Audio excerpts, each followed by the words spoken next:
आइए अब आपको सीधा लिए चलते हैं नाथद्वारा, जहां पर सीपी जोशी के नामांकन प्रक्रिया में शामिल होने के लिए मुख्यमंत्री गहलोत पहुंच रहे हैं। लेकिन सीपी जोशी का संबोधन जारी है, क्या कुछ कह रहे हैं आप भी सुनिए। और कारीगर जो 500-700 रुपए के नीचे नहीं आता है, ये नरेगा का कानून नहीं बनाते तो उस गरीब आदमी को कभी ताकत नहीं मिलती। कानून बनाकर किसी के जीवन में परिवर्तन करने का काम कांग्रेस पार्टी करती है। यदि पंडित जवाहरलाल नेहरू के मन में कल्पना नहीं होती इस देश में नौजवानों को आगे बढ़ाने के लिए आईआईटी की स्थापना करनी है, उस समय देश की आजादी के बाद इस हिंदुस्तान में आईआईटी की कल्पना की पंडित जवाहरलाल नेहरू ने। उस आईआईटी की कल्पना का फायदा क्या हुआ? दुनिया में जो नई क्रांति हुई है, सूचना की क्रांति, उस सूचना की क्रांति में गांव हिंदुस्तान का गरीब आदमी पढ़ लिख कर आईआईटी से सिलिकॉन वैली में गया। और आज जो ये सूचना की क्रांति हुई है, उस सूचना की क्रांति के कारण दुनिया में जो सबसे बड़ा नाम हिंदुस्तान का हुआ है वो केवल मात्र हुआ है इस आईआईटी के कारण, जिसके कारण पंडित जवाहरलाल नेहरू ने कल्पना की।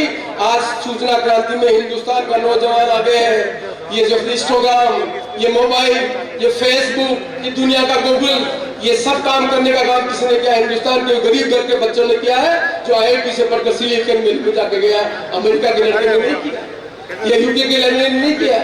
ये आईआईटी की स्थापना की तो दुनिया की सूचना क्रांति का अंतर ये हो गया। बिरला और टाटा से ज्यादा वो गरीब आदमी का बच्चा जो आईआईटी है, जिसने ऐप बना के बेचा है, उसके पास पैसा ज्यादा है बनिस्बत के दूसरे के। दुनिया बदल दी, उसका फैसला करने का काम हमने किया है।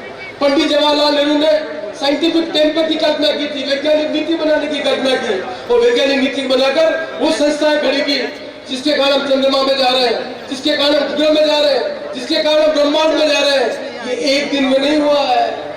ये नीति बनाकर निर्माण करने का काम एक दिन का काम नहीं है। जाति, धर्म, भाषा के आधार पर वोट ले सकते हैं, पर नीति बनाकर देश का निर्माण करना बहुत कठिन काम है। आज हमारा देश नौजवान का देश है। 28 वर्ष की उम्र हमारे देश की है। दुनिया का नौजवान हमारे देश में है। उसको रोजगार देने के लिए कल कारखाने लगाने पड़ते हैं, बिजली पैदा करनी पड़ती है। कल कारखाने लगे, बिजली लगे, तब लोगों को एम्प्लॉयमेंट मिलता है। केवल मात्र मंदिर का निर्माण करने से श्रद्धा बढ़ती है।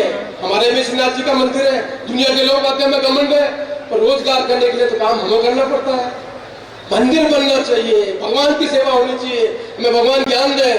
तो सनातन धर्म कमजोर है, तो पहली बार समझ में आया सनातन धर्म कहां से कमजोर हो गया। सनातन धर्म आदि और अनादिकाल से है, अनादिकाल से भी कोई सनातन धर्म को खत्म नहीं कर सका। अब राजनीति के लिए खत्म कर सके तो बात अलग है, सनातन को कोई खत्म नहीं कर सकता है। सनातन धर्म को खत्म करने का नारा देकर लोगों को भ्रमित किया जा सकता है, पर लोकतंत्र में नीति बनाकर देश का निर्माण करने का काम ये नहीं कर सकते। क्या मैं भगवान को नहीं मानता हूँ? क्या अशोक गहलोत जी ने गाय के लिए काम नहीं किया? 3000 करोड़ रुपए गायों के लिए काम करने का काम अशोक गहलोत की सरकार ने किया। क्या अशोक गहलोत की सरकार ने नाथद्वारा में सियान के मंदिर के लिए पैसा नहीं दिया? क्या रेलमंगा के माता जी के मंदिर के लिए पैसा नहीं दिया? क्या गोपाकुला के माता जी के लिए मंदिर के लिए पैसा नहीं दिया? कोई भी सरकारें आएगी, धर्म की प्रति निष्ठा होगी। हर देश के नागरिक को स्वतंत्र है, अपने भगवान को माने, बालाजी को माने, भैरू जी को माने, शिव जी को माने, हनुमान जी को माने, सबको माने, और सबसे प्रार्थना करे भगवान हमें सद्बुद्धि दे, और सद्बुद्धि दे जिससे हम अपना जीवन अच्छा कर सके, और जो जिम्मेदारी हमें मिले उस जिम्मेदारी का ईमानदारी से निर्वहन कर सके। तो मुझे आज कहते हुए घमंड है, मैं भी ब्राह्मण के घर में पैदा हुआ हूँ, मैं भी सनातन धर्म को मेरा परिवार में संस्कार मानते हैं, पर राजनीति में मुझे एमएलए बनने का मौका मिला है तो ईमानदारी से उसका काम करने के कारण एक विधान प्रस्तुत किया है। एमएलए बनेंगे तो भी काम करेंगे, मंत्री बनेंगे तो भी काम करेंगे, स्पीकर बनेंगे तो भी काम करेंगे, और जनता के दुख सुख में भागीदारी बनाकर उनके जीवन में परिवर्तन करने का काम करेंगे। और यही काम हमने करके विधान प्रस्तुत किया है। और मैं तो सौभाग्यशाली हूँ कि वैभव जी गहलोत भी है, मैं सौभाग्यशाली हूँ अशोक जी गहलोत जी भी है। इससे बड़ा सौभाग्य श्रीनाथ जी की धरती पर किसका हो सकता है कि जिसके नामांकन में हम एक ऐसे मुख्यमंत्री के साथ अपना बात सुनेंगे जिस मुख्यमंत्री ने राजस्थान को बदलने के लिए काम किया। ये मेरे लिए भी सौभाग्य है। जब मैं नामांकन भर रहा हूँ तो आज जो उपस्थिति है, मैं आशा करता हूँ कि आप और हम सब उनका इतना बड़े उनका सम्मान करेंगे, तालियों से उनकी गणगण स्वागत करेंगे, और उनके उद्बोधन से प्रेरित होकर अपने जीवन में जो राजनीति में हमारी जिम्मेदारी है उस जिम्मेदारी का निर्वहन करके गांव के गरीब आदमी की मदद करके सरकार की नीति का लाभ लेकर घर घर में लोगों को समझा सके कि यही सरकार है जो सरकार पहली बार गृह लक्ष्मी का सम्मान करके 10,000 रुपए उनके खाते में देने का काम कर रहा है। ये वही सरकार है जिसने गरीब आदमी के जीवन के लिए 25 लाख की चिरंजी की योजना बनाई है। ये वही सरकार है जो आपके जीवन में परिवर्तन करने के लिए नियम और कानून बनाकर प्रदेश का निर्माण करनी चाहती है। मैं आशा करता हूँ आप और हम सब मिलकर जिन भावना से मैंने अभिव्यक्त किया है उसको समझेंगे और कांग्रेस के उम्मीदवार के रूप में आप निश्चित तौर पर मदद देकर हमें आयोजन बनाने के काम करेंगे, जिससे राजस्थान की सेवा कर सके।